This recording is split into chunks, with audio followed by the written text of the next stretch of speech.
নমস্কার বন্ধুরা, রান্নার রেসিপি বাই অপর্ণার আমি অপর্ণা আপনাদের সঙ্গে। আজকে আমি নিয়ে এসেছি রুই মাছের মাথার কালিয়া।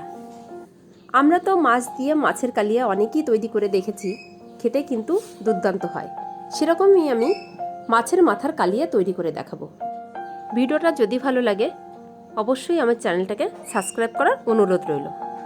প্রথম থেকে শেষ পর্যন্ত ভিডিওটা দেখারও অনুরোধ রইল। চলুন তাহলে শুরু করি কিভাবে তৈরি করছি রুই মাছের মাথার কালিয়া। প্রথমে একটা কড়াই বসিয়ে দিলাম। এই কড়ার মধ্যে দিয়ে দিলাম বেশ কিছুটা সর্ষের তেল। আমি মাথাটাকে খুব ডিপ ফ্রাই করছি না, তাই একটু কম পরিমাণেই তেলটা দিলাম। তেলটা গরম হয়ে গেছে, এর মধ্যে সামান্য একটু হলুদ গুঁড়ো দিয়ে দিলাম। আগে থেকে লবণ হলুদ মেখে রাখা মাথাগুলোকে এবার দিয়ে দেবো। হাতে একটা ঢাল মতন নিয়ে নিলাম যাতে তেলটা ছিটে গায়ে না আসে। এবার একটা একটা করে মাথা তেলের মধ্যে দিয়ে দিচ্ছি। আমি এখানে 3টে মাথা ব্যবহার করছি। আমি মাথাগুলোকে গোটাই রেখেছি। এবার ঢাকনা দিয়ে ঢেকে দিচ্ছি। আর মাথাটা ভাজার সময় অবশ্যই কিন্তু ঢেকে ঢেকে ভাজবেন, না হলে কিন্তু তেল ছিটে গায়ে আসার সম্ভাবনা থাকে। এবার মাথাটাকে একটু উল্টে নিচ্ছি। হাতে অবশ্যই কিন্তু একটা ঢাল রাখবেন। মাথাগুলো কিন্তু তেলে দিলে খুব বেশি ফোটে, সেটা আপনারা সবাই জানেন। তাই মাথাটা ভাজার সময় অবশ্যই একটু সাবধানতা অবলম্বন করবেন। এইভাবে মাথাটাকে উল্টে পাল্টে একটু লাল লাল করে ভেজে তুলে নেব। আমি এখানে ডিপ ফ্রাই করছি না মাথাগুলো, তাই তেলের পরিমাণ কম দিয়েছি। যে তেলটা আমি দিয়েছি মাথা ভাজার সময়, এই তেলটাই আমি রান্নাটা করে নেব, তাই তেলটা আমি কম ব্যবহার করেছি। এখানে আমি একটা মশলা তৈরি করে নিচ্ছি। নিয়েছি টমেটো, 2টো পেঁয়াজ আর 4-5টা কাঁচা লঙ্কা। একটা মিক্সিং জারের মধ্যে দিয়ে মিহি পেস্ট তৈরি করে নেব। আর আদা রসুন আগেই আমি বেটে রেখেছিলাম, তাই আদা রসুনটা এর মধ্যে দিলাম না। মিহি পেস্ট আমি তৈরি করে রেখে দিলাম। এদিকে আমার মাছের মাথাগুলো ভালোভাবে ভাজা হয়ে গেছে। এবার ঢাকনাটা খুলে আমি এটাকে নামিয়ে নেব। আপনারা চাইলে মাছের মাথাটাকে ডিপ ফ্রাই করেও নিতে পারেন।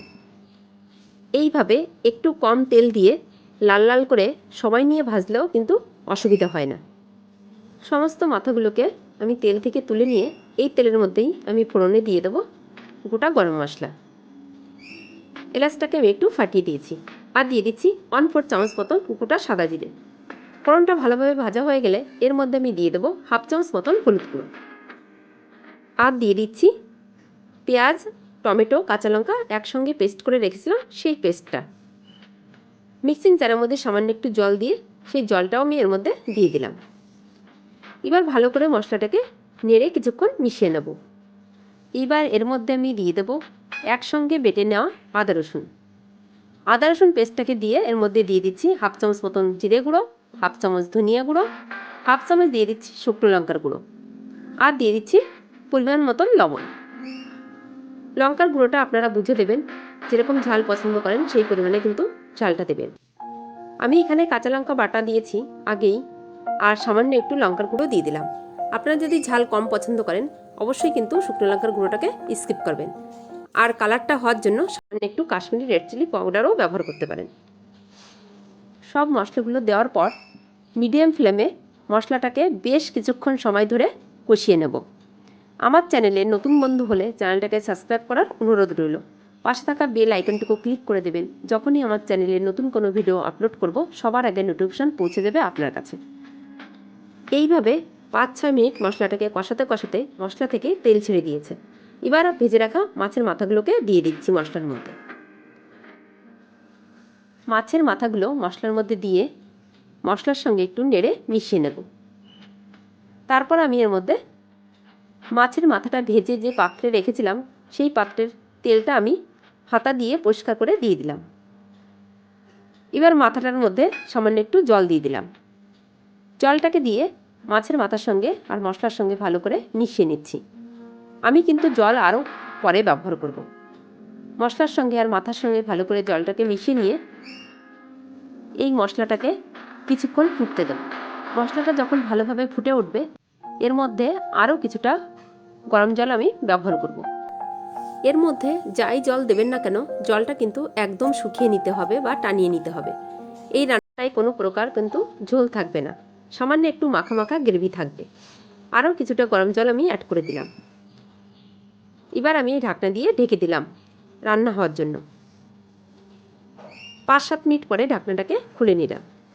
গ্রেভিটা অনেকটাই কিন্তু কমে এসেছে। এর মধ্যে আমি দিয়ে দিলাম কিছু পরিমাণ ধনেপাতা কুচি। এটা আমি গার্নিশিংয়ের জন্য দিলাম না, এই ধনেপাতা কুচিটা দিলে রান্নার টেস্টটা কিন্তু বেড়ে যায়। আবার আমি মাথাটা ভালো করে নেড়ে মিশিয়ে নিচ্ছি। এই ধনেপাতার ফ্লেভারটা একদম গ্রেভির মধ্যে চলে যায় আর খেতে বেশি টেস্ট হয়। এইভাবে একবার রান্না করে দেখবেন, আশা করি আপনাদেরও খুব ভালো লাগবে। এইভাবে মাথাটাকে আমি উল্টে পাল্টে নিচ্ছি।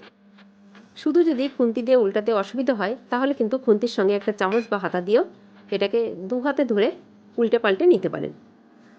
রান্নাটা আমার প্রায় হয়ে এসেছে। এবার আমি এর মধ্যে দিয়ে দেবো সামান্য একটু সানরাইসের শাহি গরম মশলা।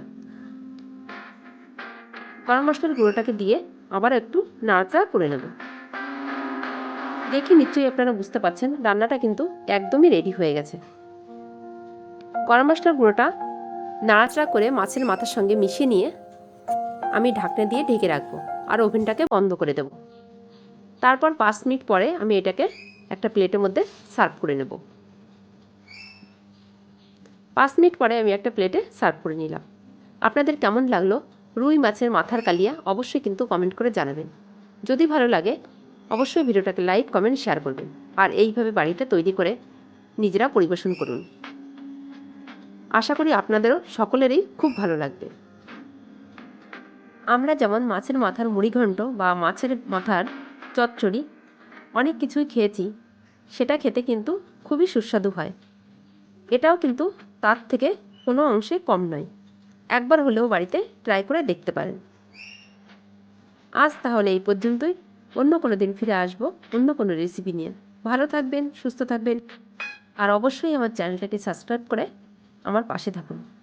রেসিপিটা দেখার জন্য বা প্রথম থেকে শেষ পর্যন্ত আমার মাছের মাথার কালিয়া দেখার জন্য অনেক অনেক ধন্যবাদ।